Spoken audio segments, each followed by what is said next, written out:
এইকেইটা কাৰণৰ ফলতে সেই টকা পইচা আপোনাৰ হাতত স্থিতি নল'ব। সদায় অভাৱ আৰু দৰিদ্ৰতাত জীৱন কষ্টকৰ হৈ পৰিব। মনত ৰাখিব, মা লক্ষ্মীয়ে ঘৰত প্ৰৱেশ নকৰাৰ মূল 8টা কাৰণৰ প্ৰথম কাৰণটো হ'ল 1 নম্বৰ, ঘৰত পৰিষ্কাৰ পৰিচ্ছন্নতাৰ অভাৱ। মা লক্ষ্মীয়ে পৰিষ্কাৰ পৰিচ্ছন্নতাক আটাইতকৈ ভাল পায়।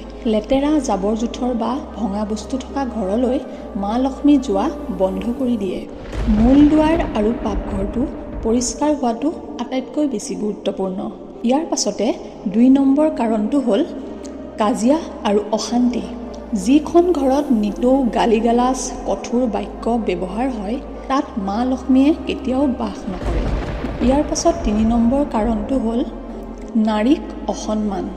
প্ৰতিগৰাকী নাৰীক মা লক্ষ্মীৰ মূৰ্তি হিচাপে গণ্য কৰা হয়। যদি ঘৰত নাৰীক অসন্মান অপমান দুৰ্ব্যৱহাৰ কৰা হয় তেন্তে মা লক্ষ্মী আঁতৰি যায় আৰু কেতিয়াও সুখী নহয়। ইয়াৰ পাছৰ 4 নম্বৰ কাৰণটো হ'ল ঝাৰুক অপমান কৰা। অৰ্থাৎ ঠাই সাৰোঁতে ব্যৱহাৰ কৰা ঝাৰুক ধন সম্পত্তি আৰু লক্ষ্মীৰ প্ৰতীক বুলি গণ্য কৰা হয়। যদি কোনোবাই বাৰে বাৰে ঝাৰুক ভৰি লগাই বা ইফালে সিফালে পেলাই দিয়ে তেন্তে দেৱীৰ প্ৰতি অসন্মান বুলি গণ্য কৰা হয় আৰু ফলত ঘৰত দৰিদ্ৰতাই প্ৰৱেশ কৰে। ইয়াৰ পাছৰ 5 নম্বৰ কাৰণটো হ'ল লেতেৰা বাচন বৰ্তন ৰখা। যিবোৰ ঘৰত বাচন বৰ্তন লেতেৰা কৰি থোৱা থাকে সেই ঘৰত মা লক্ষ্মীয়ে কেতিয়াও বাস নকৰে। পাকঘৰটো পৰিষ্কাৰ আৰু বিশুদ্ধ কৰি ৰখাটো অতিকৈ প্ৰয়োজনীয়।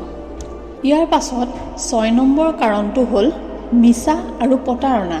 য'ত বাৰে বাৰে মিছা কথা কোৱা হয়, আনক প্ৰতাৰণা কৰা হয়, প্ৰতাৰণাত লিপ্ত হয় তাত মা লক্ষ্মী নাথাকে।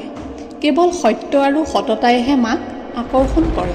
ভিডিঅ'টো যদি এইখিনিলৈকে ভাল লাগিছে এটা লাইক কৰিব আৰু আমাৰ চেনেলটো ছাবস্ক্ৰাইব কৰি ল'ব। ইয়াৰ পাছৰ 7 নম্বৰ কাৰণটো হ'ল অনৈতিক কৰ্ম আৰু পাপ কৰ্ম।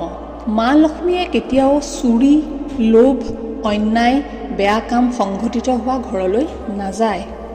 মা লক্ষ্মী কেৱল য'ত সৎকৰ্ম অনুসৰণ হয় তাতহে প্ৰৱেশ কৰে। ইয়াৰ পাছৰ 8 নম্বৰ কাৰণটো হ'ল মদ্যপান বা যিকোনো ধৰণৰ নিচাযুক্ত দ্ৰব্য সেৱন কৰা।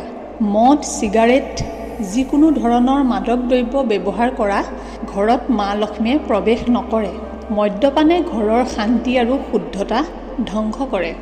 যিবোৰ সেৱন কৰাৰ ফলত মানুহে হাই কাজিয়াত লিপ্ত হৈ বিবেক হেৰুৱাই পেলায়।